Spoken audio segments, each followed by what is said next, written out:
মানুষের মাথা ছাড়া নাকি সেতু বা ব্রিজ নির্মাণ করা হয় না, আর নির্মাণ করলেও নাকি বেশি দিন টিকে না। হয়তো মাঝখান দিয়ে ফাটল ধরবে, নয়তো ধসে যাবে। এমন গল্প ছোটবেলা থেকেই শুনে বড় হয়েছি। আদৌ কি ব্রিজ বা সেতু নির্মাণ করতে মানুষের মাথা প্রয়োজন হয়? আর যদি প্রয়োজনই হয়, তাহলে এত মাথা আসলে পায় কোথা থেকে? স্কুল, কলেজ এবং দুর্গম কোনো জায়গাতে আসলে কি লোক সেট করা থাকে? যেখানে প্রবল স্রোত এবং বাতাসের মধ্যে কোনো কিছুই স্থির থাকে না, সেখানে বিশাল নদী বা সমুদ্রের মধ্যে বিশাল বিশাল পিলার স্থাপন করে সেতু বা ব্রিজ বানায় কিভাবে? চলুন একসাথে দেখতে থাকি। আমাদের যাত্রা জীবনে না জানি কতবার শত শত ব্রিজ পার হয়েছি। ব্যস্ত জীবনে হয়তো কখনোই ভেবে দেখা হয়নি কিভাবে এই সমস্ত ব্রিজ তৈরি করেছে। এটাও ইট, বালি, সিমেন্ট দিয়ে তৈরি, কিন্তু এর প্রসেস বা কাজ বাসাবাড়ি তৈরি থেকে অনেক কঠিন এবং রিস্কেবল কাজ। কেননা আমাদের বসতবাড়ি যখন তৈরি করা হয়, তখন তার একটি নির্দিষ্ট ওজন নিয়ে তৈরি করা হয়। সময়ের সাথে সাথে কোনো পরিবর্তন হয় না।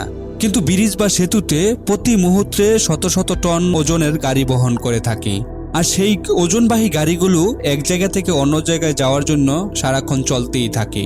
এতে করে ব্রিজের প্রেসার আরো বেড়ে যায়।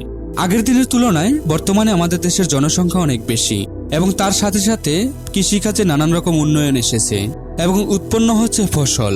আর সেই ফসল এক স্থান থেকে অন্য স্থানে নিয়ে যাওয়ার জন্য ব্রিজের গুরুত্ব অনেক বেড়ে গেছে।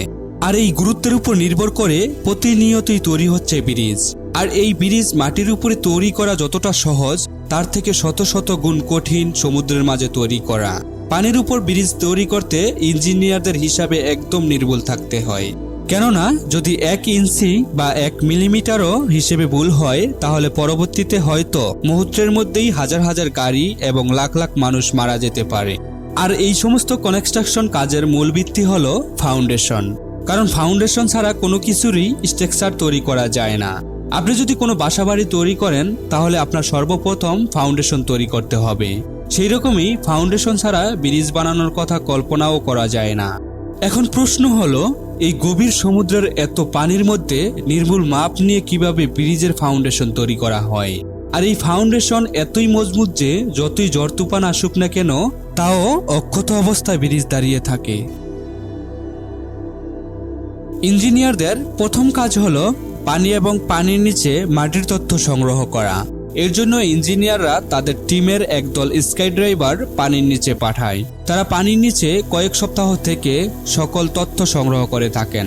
পানির ঘনত্ব, গভীরতা এবং মাটি কতটা নরম বা শক্ত, এমন সব তথ্য সংগ্রহ করে থাকে।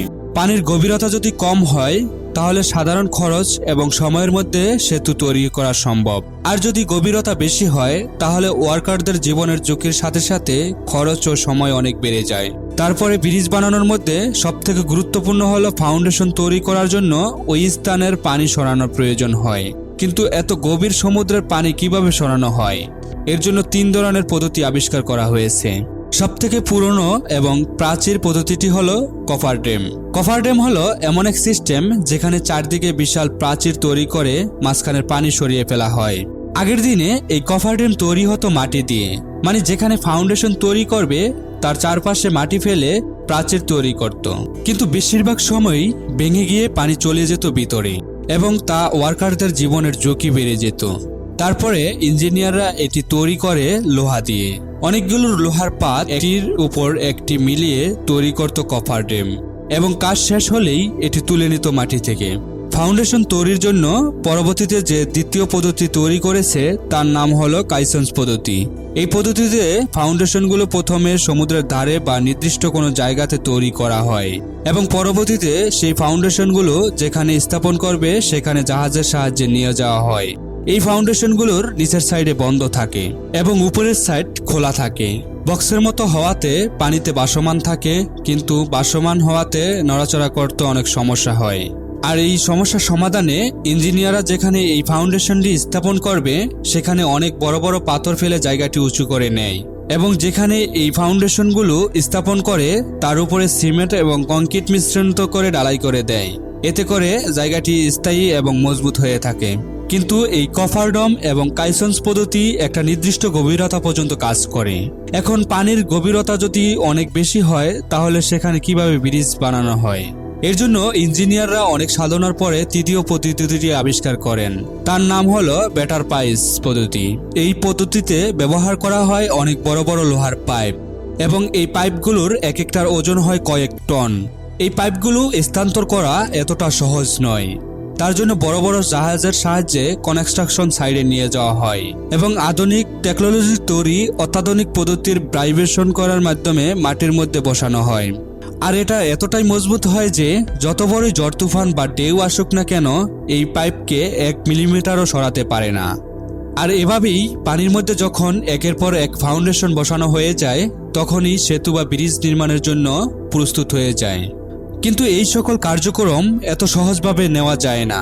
যতটা সহজ লাগে দেখতে আর শুনতে, আসলে ততটা সহজ নয়। কিছু কিছু প্রজেক্ট শত শত বছরও লেগে যায় এবং অনেক শ্রমিকও তার কারণে প্রাণ হারিয়ে থাকে। আর মাথা লাগার বিষয়টা এভাবে বর্ণনা আছে যে সালটা 1580। সে সময় মুলাদি বাজারে এক রাজা কমলার দিঘি তৈরি করে, এবং সেই দিঘিতে পানি না ওঠায় রাজা স্বপ্নে দেখেন যে তার স্ত্রী দিঘিতে মৃত্যুবরণ করলেই সেই দিঘিতে পানি উঠবে। এটা একটা রূপকথার গল্প। আসলে সফলভাবে ব্রিজ তৈরি করতে কোনো মাথা লাগে না। এসব কুসংস্কার থেকে দূরে থাকুন, ভালো থাকুন, আল্লাহর উপর ভরসা রাখুন। ভিডিওটা কেমন লাগলো কমেন্ট বক্সে জানিয়ে দেবেন।